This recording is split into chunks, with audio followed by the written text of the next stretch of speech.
Hey guys, welcome back to the channel. For those of you who don't know me, I'm Mark. Thanks you for checking in. So we got some pretty exciting stuff. I had a great interview with Dave Bush. I spoke about it earlier on Facebook. We were able to do that last night and we had a fantastic chat. One thing I just want to bring up, we did not touch on rules. We did not touch on class issues. I don't feel that is something that needs to be discussed here. I think it's being sorted out with the powers to be, and I think that's the best place to be. And Dave agreed 100%. That wasn't the idea about this. The idea was to talk about the sport, his past. I mean, he's a colorful guy. He's been involved a long time. He's, he's just a great dude, and he's super passionate about this stuff, and he's brilliant, and he wants to see the sport grow. And anyways, that's what we talked about. So if you're tuning in just to think that we're gonna fly off about rules, and you might as well click off right now, because that's not what happened. But it was still great, and I think that you're going to want to stay and watch it through. Some really cool stuff. Anyways, I appreciate his time reaching out to me to do this, and I appreciate you all checking in. So enjoy. All good. All right, here we go. So Dave, man, thank you. I know you're a busy guy, and heck, time reaching out to me and taking the time to talk to me about this kind of stuff. And obviously you're a passionate man, and you're a brilliant man, and been involved in a long time. So super excited, and I thank you for doing this to start. So oh, you're welcome. And the brilliant part is not even close.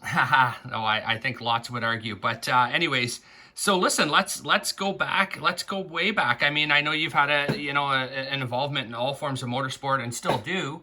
And motorcycles and motocross and that sort of stuff. But at what point did the boats come in, or the boat racing, I should say? Well, I mean, boats entered in when I was 10, and I brushed on that with you on the phone once. I've told the story a couple times. My father bought me a boat when I was 10 years old. Yeah. A 14-foot aluminum boat, had a 7.5 horsepower McCullough outboard. It was made right down the street from where I'm sitting in this building in Lake Havasu, Arizona. And my dad bought me this boat, an engine, and the material to make a trailer and a gas welder. Yeah. And said, when we make the trailer, we can go boating. So at 10 years old, I learned how to gas weld. And I think about 11 is when we hacked the trailer together. And my father was an engineer and worked for a Reynolds Aluminum. Yeah. And that's when boating started for me. I'm right then and there, I'm an outboard guy. Yeah. 10 years old. Yeah. And I'm gonna just die doing this stuff. Yeah, that's awesome. And so obviously then came motocross, I think was next, eh? Yeah, I was a factory rider at 12. Wow. Traveled the United States at 12 years old, and my dad would drive me to the airport. My mother died when I was a child, early child, and became an early motocross rider, like the likes of Jeff Ward and Ricky Johnson and all those guys back then. I was one of the first factory guys, and did very well, and it grew into my life today. I mean, it's carried through. I've been in the motorcycle industry from 10 years old. I still work for them. I should have a Yamaha hat on. Yeah. So I bought Yamahas. There's nobody better than Yamaha.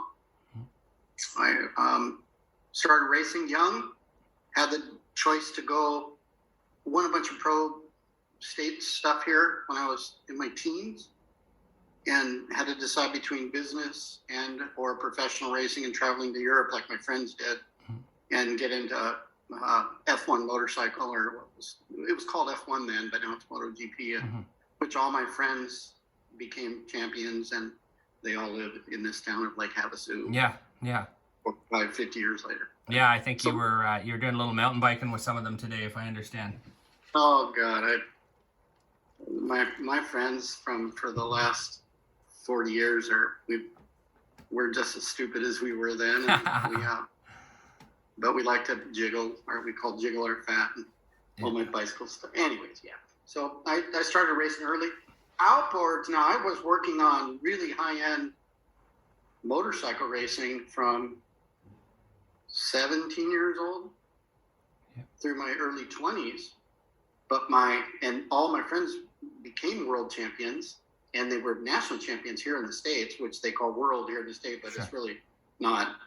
But I was really into Mr. Bill Siebold and Timmy Siebold and Scott Gilman and all the F1 over here. It was called Champ Boat back then. And when I was working on superbike race teams in America, all I could think about was boats. Yeah. And my friends, you know, going off to Europe, and Bill Siebold gave me a ride in a 2-seater here in Havasu when we raced back here. And gosh, from that day on, you were hooked. I don't know. I think the F1 motorcycle guys have giant balls. I'll always believe that. Yeah.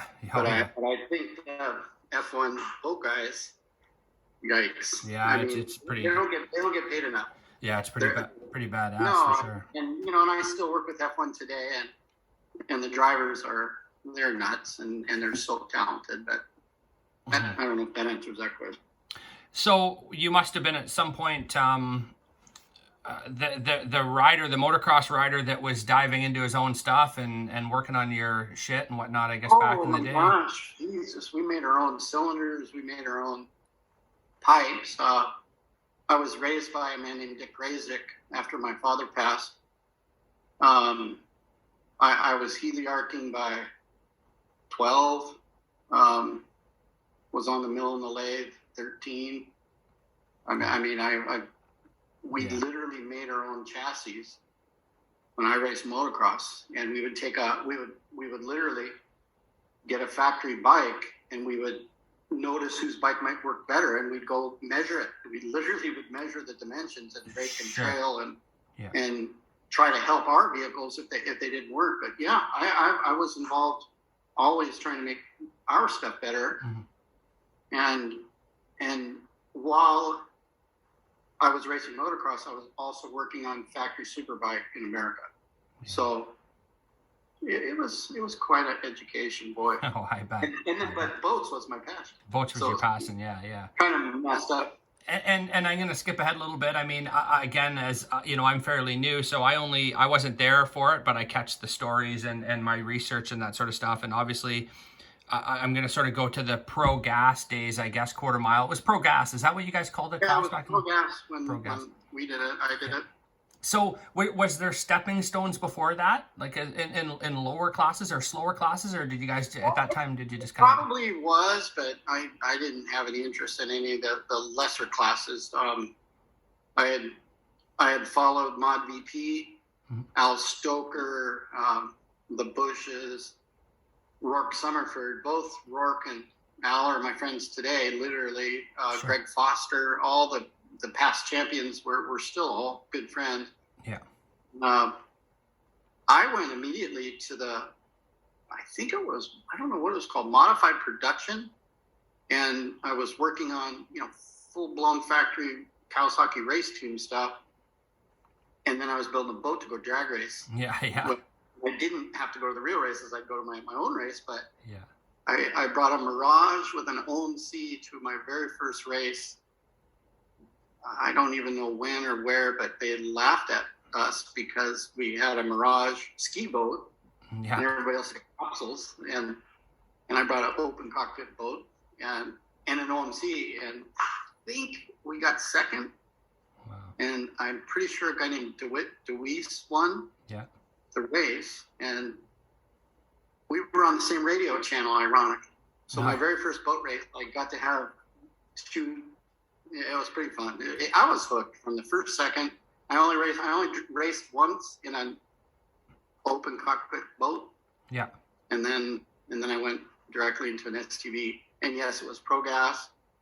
And it was an unbelievable time to grow up in boating. Yes, yeah. Oh my God, it was so fun, and the people and and hopefully with your effort and the industry's effort, we can get it back to that for the kids that are coming up. Yeah. I watched, I was watching some old videos. I mean, the ones that you had told me about last night that you shared, but my son actually is, he's 15 years old and he's obsessed with this stuff, and he's coming quite a good little driver himself. And But his knowledge of this and his history is like he knows far more than I do, and he's followed it all along. And he was showing me just some videos the other day on YouTube from back in the day, quarter mile, and I remember the name DeWitt Deweese and some other ones. But anyways, it was cool. Like there was a factory rig, like Merck factory backed. You know, the drivers all were wearing, you know, like I want to call them crew shirts or whatever. You know, obviously speed vision coverage and that sort of thing. So I don't know if we can call that the heyday or the glory days. Oh, it but was. obviously 100%. Yes, yeah, it was. It was awesome. It looks like I actually worked for Mercury then. I've been involved in the film industry forever, and we did Mercury's filming and advertise. We did their filming for all their promotional material during the week, and on the weekend we would race each other. So I would park my semi right next to the Mercury semi. Oh yeah. Mark Marisi and Rick Mackey and the Mercury guys were my co-workers, but I got to battle them on the weekends using Evinrude stuff or Johnson OMC, and eventually turned into an OMC, you know, sponsorship that we got. But those were the days. Oh my gosh. Yeah. It sounds like it.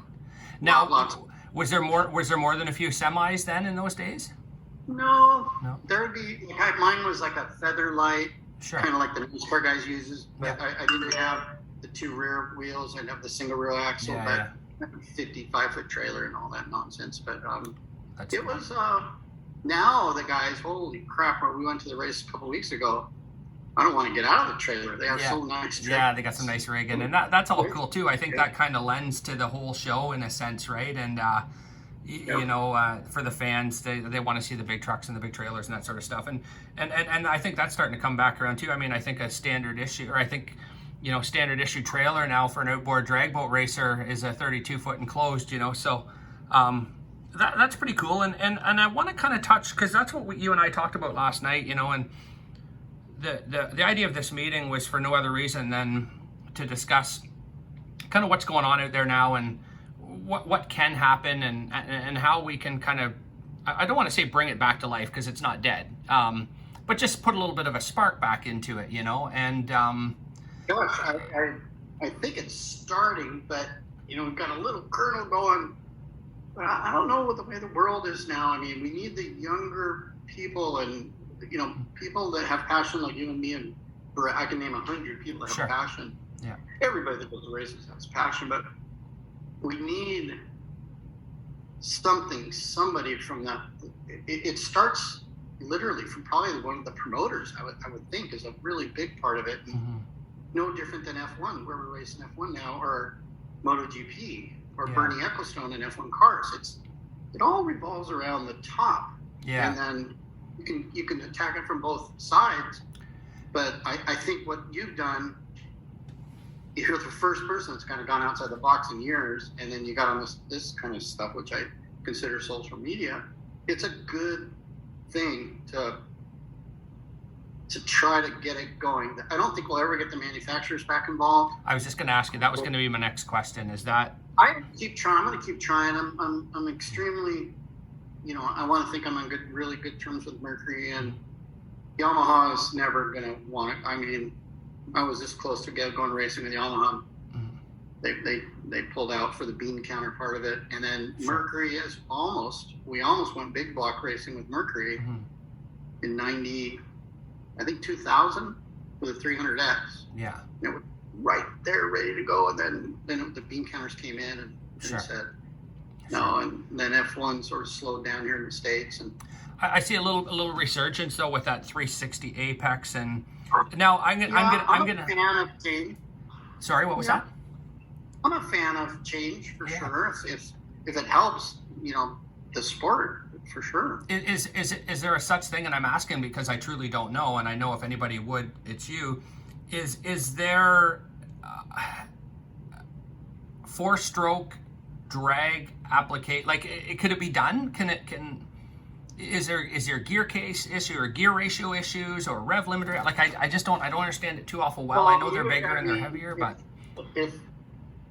I live in both worlds. I did a lot of 4-stroke stuff when I was younger, and leading edge four-stroke, but now it's freaking out there. But I think, and I wouldn't say never, it could happen sooner than later. Yeah. We could show up with a four-stroke, 100%.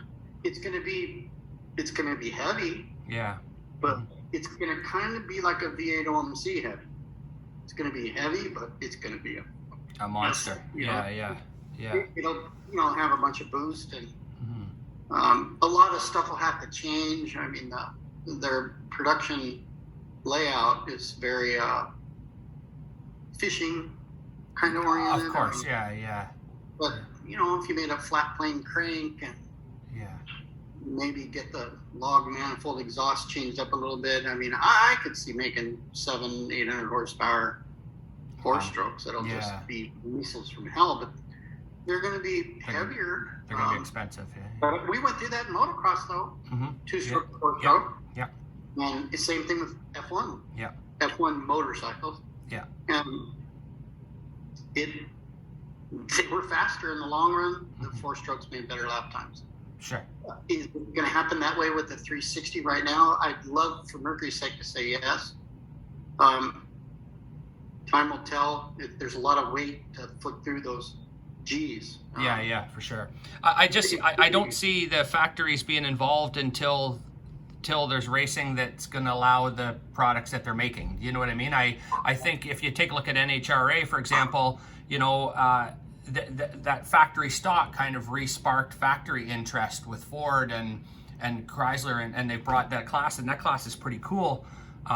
But it's showcasing what they're currently building, right? So, man, and then there's a part of me that says, hey, wouldn't it be so cool to bring people back in to the sport if they had like I want to call it a quote unquote crate motor class, where you buy, everybody has this same bolt on. I mean, I know that's not for the engine builders, but I mean for the sport in a whole. But then our guy's gonna take off their 2.5 liter and spend the money on something like that to go slower. We were touching on that, on a crate motor style class or something. I mean, I don't think that I'm not talking about rushing out and creating it. It's just something that always sits in the back of my mind. I don't know if there's that's something. It'd be awesome. I think that's what Matthew was kind of trying to do with his billet project that didn't seem to make it. It would have been nice to see that happen or something similar. I know that myself, we've been working crazy hard on keeping the sport alive and on further developing and keeping parts available for the 2.5, because there's so many people. I mean, most people think of me as an OMC guy, but in this shop, there's 1, 5, 6, 7, 8, 9, 10, 11, 12, 13, 14, 15 Mercuries in here right now. Yeah. Mercuries are what we make that's how we survive. Sure. Yeah. And I love Mercuries, and I plan to go to, if it all works out, I might not be allowed to go to Jasper, but I've already been kicked out of Jasper, but I hopefully plan to have a boat that could win the fast class at Jasper with a 2.5. That's my goal this year. And if not this year, it'll be next year. Sure. But we're working hard to try to keep the part flow available. Yeah. The crankshaft is a really difficult thing to make, and I have a ton of money invested in that, and other people have tried it, and Formula One in Europe's tried it, and a lot of people have tried it. It's very, very hard to make an outboard crankshaft. It's a crazy difficult part to make. I can imagine. But even all the connections that I have through, I'm a 0 on the scale of smart guys, and my smart guy friends haven't been able to hook me up with who can make a Merc crank. Is that right? Mercury's good at that. Yeah. They're really, really good at that. Yeah. As everything they've done. And the other thing we sort of touched on a bit last night too was the spark in the young generation coming up, and obviously Mackenzie Ellis is going to be great, I think, for the sport. Her and her dad, and I know when I was talking, they're awesome. Oh, fantastic people, and there's a couple young ladies up here in Canada that can drive boats, and they've yet to race. I believe down south. I really hope that gives me the chills when you say that about McKinsey and Chud. I mean, when I saw that interview you did, like when you did the one on Brett, it was like, you know, Brett. But those guys they're the real shit. They're normal humans. Yeah. They work their ass off, and McKinsey can weld way better than I can, and I've been doing it for 60 years now, or 55 years. Yeah. And Yeah. it's so badass. Yeah, for sure. And they're not afraid of any power to weight, and they get it. Yeah. Just like I got it when we won our first pro stock. I raced pro stock motorcycle. I get it. Yeah. There's power to weight, and it's been the same for ever. Sure. So For sure. The boat should get it figured out. But yes, we need the kids. Yeah, for sure. Like my little guy there is super excited, and I think so. I think just, I don't know, spooling the interest of the younger generation and creating. You got to get them in the seat. You got to put them in. You have to get them in the seat, I think. Yeah, for sure. You got to get them out there. And I rode with Billy Siebold. I rode passenger with Bill Siebold, the most cool boat racer of all time, and it fucking scared me to death. Yeah. It was so gnarly to go that slow, but we were going like 100, and then my glasses had come off, and your head, I was like, wow, these guys are crazy. Yeah. But you were hooked from that moment on. Oh yeah, I was hooked from the 14-foot 7.5 McCullough. Sure. Yeah. I was on the water this morning at sunrise. Is that right? Yeah. On my paddleboard. Yeah, I just wanted to be out there. But yeah, for sure. I think I know up here too and stuff. In a lot of those cases, it's insurance regulations for the younger ones. It'd be nice to start a class and kind of get them involved sooner, kind of like Junior Dragster has done and that sort of thing. But yeah, man, just the events. I think that sparked some interest. I think I kind of like the idea of I don't want to say like grudge races or yeah, I mean, that's a perfect world. Match races, like NHRA did that back in the day. Obviously, they traveled the world with match races, and the people came out in groves to see it, and how cool would it be at the end of, at big races, to have a shootout of some sort, I mean, heck, pull the weight out, pull your modified production, whatever boat out and pull the weight out and race so-and-so. And I bet you, I don't only bet you, I can assure you, that's when everybody's going to rush to the shoreline because that's what they're going to want to see. You know what I mean? Yeah, it's definitely the Street Outlaws show. I watch that silly show, and I make movies and shit. I work for Spielberg type people. Yeah. Street Outlaws isn't making movies. It's cool though. Yeah. We're all racers, and we just want to race and win. And yeah. Oh, for sure. Yeah. If we could get that, if you could figure out how to mix all the world up, and especially in the conditions we're in, I think that TV would have to come back to some extent, or something wild like that formula. Yeah, like a live stream or something. You know what I mean? That'd be super cool. We raced a few years televised, and it was unbelievably cool. Yeah. And the phone would ring off the hook, and it was good for everybody, and everybody wanted to get involved. Yeah. And all I wanted to do was beat the guys up the road, the next class, and climb your way up, for sure. And like my eyes were on, when I started, was Gordon Montague, because Gordon drove a V8 OMC, and I'm working on really, really world-class motorcycles at the time, and Gordon's winning in outboard drag racing. Yeah. Minimal budgets. They're not even comparable. But I respected Gordon so much for how gnarly those things ran with nitrous and V8. Yeah. Horrible. And it was awesome. The first outboard drag boat race I ever went to, I think Gordon actually drove, and I was hooked forever. Yeah. And I don't think we ever got to line up against one another.